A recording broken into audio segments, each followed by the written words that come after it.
ma tahaksin jagada sinuga ühte kaarti siit kaardipakist, mis tahab täna siia välja tulla. Mul on võime armastada iseennast terveks. Minu jaoks on see siit kaardipakist üks sügavamaid kaarte. Sest tihtilugu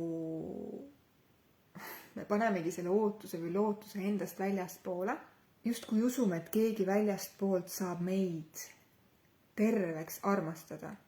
Et kui meid keegi väljastpoolt terveks armastab, siis me hakkame lõpuks ka iseennast armastama. Ja tihti jäämegi siis nagu justkui sellise välise ootuse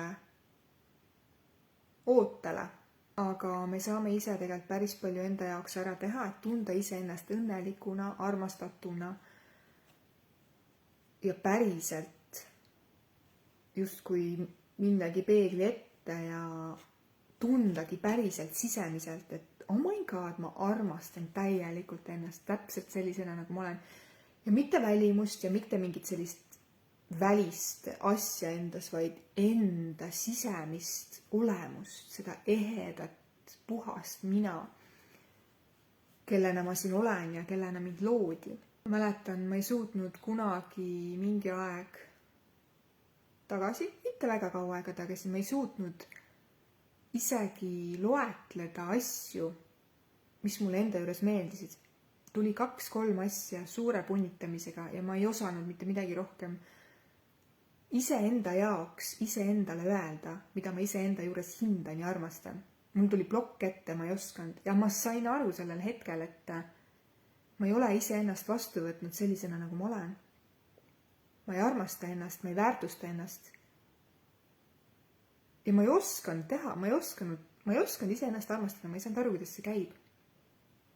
Ma mõtlesingi alati, et kui väljastpoolt keegi mind armastab, et siis ma alles armastan ennast ka, et ju ma siis olen väärtuslik.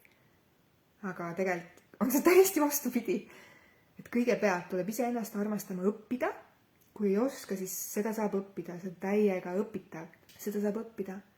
Ja täna ma tunnen, kui ma lähengi peegli ette, mida ma teengi iga päev mitu korda, ja ma vaatan. Ma ei vaata oma välimust, vaid ma vaatan oma hinge. Ja lihtsalt saangi aru, et ma täiega armastan ennast. Ma täiega armastan ennast. Ja kui väljastpoolt keegi ka mind armastab, siis on see lihtsalt boonus, see on nagu lihtsalt imeline maasikas tordil. Aga põhibaas on see, kas mina ennast armastan, kas mina ennast väärtustan. Jah, ma teen ka vigu ja igasugust, ma ei tea, mida ma kokku keeran. Aga ikkagi selle juures, kas ma armastan ennast? Kas ma võtan vastu, kas ma olen üldse kunagi ennast võtnud vastu täpselt sellisena, nagu ma olen? Kõikide nende, ma ei tea, vigadega või traumadega või millega iganes. Kas ma ikkagi sellele vaatamata armastan ennast? Ja kui ma ei suuda armastada ennast, siis miks ma ei suuda armastada ennast? Sellest hetkest, kui mina hakkasin päriselt ennast armastama, väärtustama. Ja just seda sisemist mina, mitte seda välimist, ma ei tea, riideid ja ma ei tea, mis iganes seda välist poolt, vaid seda seesmist mina, kui ma hakkasin päriselt ennast armastama, siis ma sain aru, kui imeline võti see on, et tunda igapäevaselt ennast justkui sellises harmoonias ja tasakaalus. Ja isegi kui väljas sealt vihma, siis mul on täiesti kama kaks sellest vihmast, sest minul on kõik hästi, mina armastan ennast, mul on sama savi.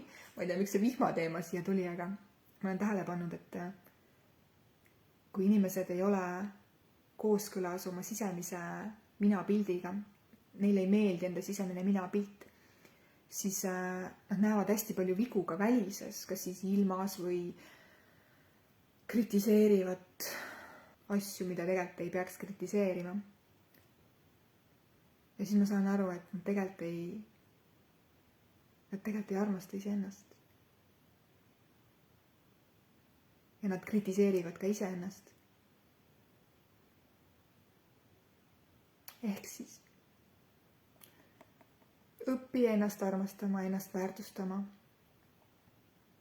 iga ihukarvaga. Ja selle läbi, et sa ise ennast armastad, on sul võime ennast terveks armastada. lihtsalt iseenda armastusega, saad ennast terveks armastada. Ja igasugune armastus väljastpoolt, mis tuleb, on lihtsalt boonuseks. Imeline. Võt nii ongi. Tšau. Tänaseks kõik. Järgmise korrani.